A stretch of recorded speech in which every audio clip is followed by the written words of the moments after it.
So ayan guys, magluluto tayo guys ng puso ng saging guys, gagataan natin. So ayan guys, lalamasin muna natin siya sa asin para matanggal yung dagta niya. Bali, di ko na guys pinakita sa inyo yung paano mag ano nito, hiniwa ko lang siya guys ng mga maliliit. Yan. Ngayon lalamasin natin siya sa asin para matanggal yung mga dagta-dagta niya. Yan.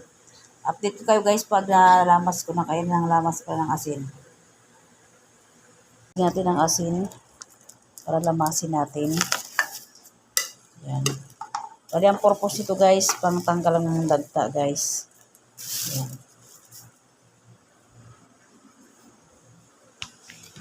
Ganyan lang guys, lamasin nyo. Tapos nyo siyang lamasin guys, hugasan nyo siya. So yan guys, update ko kayo pag natapos kong lamasin. Guys, naglagay na ako ng sibuyas, bawang, at luya. Tapos gata. Ipapakulo lang natin to guys bago natin ilagay yung puso ng saging. Guys, ganito ang itsura ng puso guys. Bali nilamas ko na siya sa asin, saka ko siya hinugasan. Yan. Pag kumulo na yung gata, saka natin ilagay ito. Guys, kumukulo na siya. Hindi natin ilagay yung ating puso ng saging.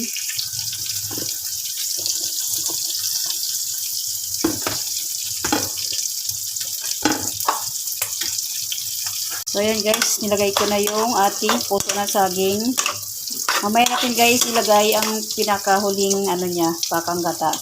Hindi palambutin muna natin to guys bago natin siya ilagay. Yan. Balikan natin guys mamaya-maya.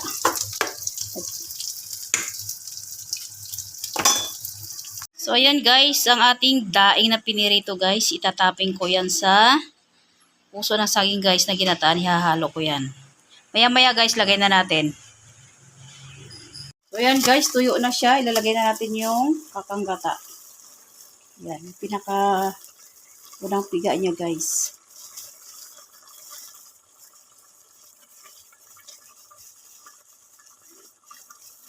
Hindi natin siyang ilagay kasi luto na yung puso ng saging. So ayan guys, i-mekos-mekos natin. Pwede rin kayo dito magdagdag guys ng halimbawa sitaw or talbos ng saluyot. Yan. Masarap din to guys pare sa talbos ng saluyot. Ginawa ko kasi dati yan guys. Nagsagata ako ng ganito at sinigay ko ng talbos ng saluyot. Hindi nila nagustuhan. Masarap siya pero hindi nila nagustuhan. Kaya ginawa ko ganito na lang, plain na lang siya. So yan guys, tayo natin kumulo at lagyan natin ng ibang pampalasa. Lagay lang tayo ng 2 cubes. Yan.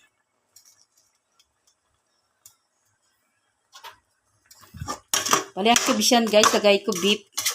Pero yung isa parang chicken ata. Oh. So ayan guys, lalo-haluin na natin. Pwede naman kayo guys magdagdag ng magic syrup kung gusto nyo. Pwede naman bitchin. Kasi guys, ilagay ko ay cubes lang talaga siya.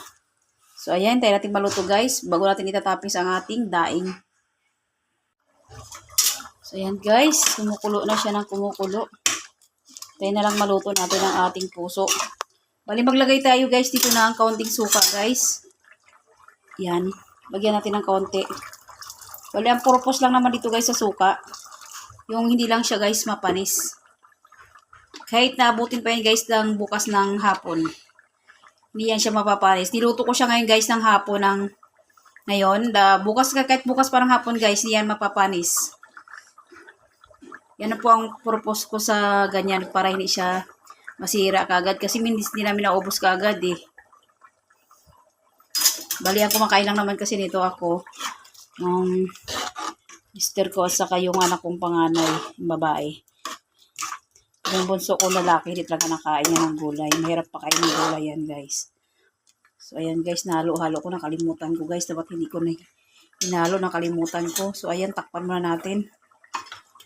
Sana hindi magilaw yung suka. Balikan natin mamaya-maya guys.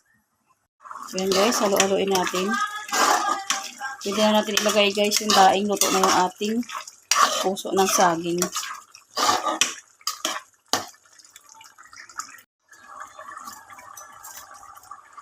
So ayan guys, maglalagay na tayo ng daing sa ibabaw.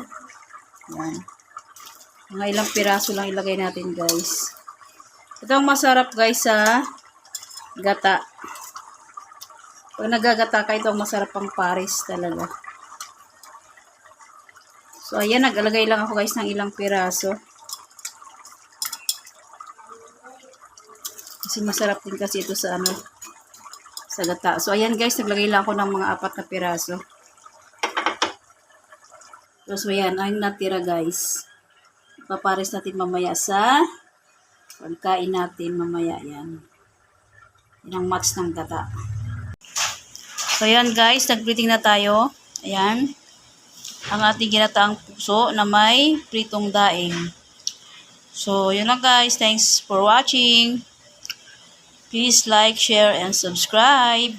God bless.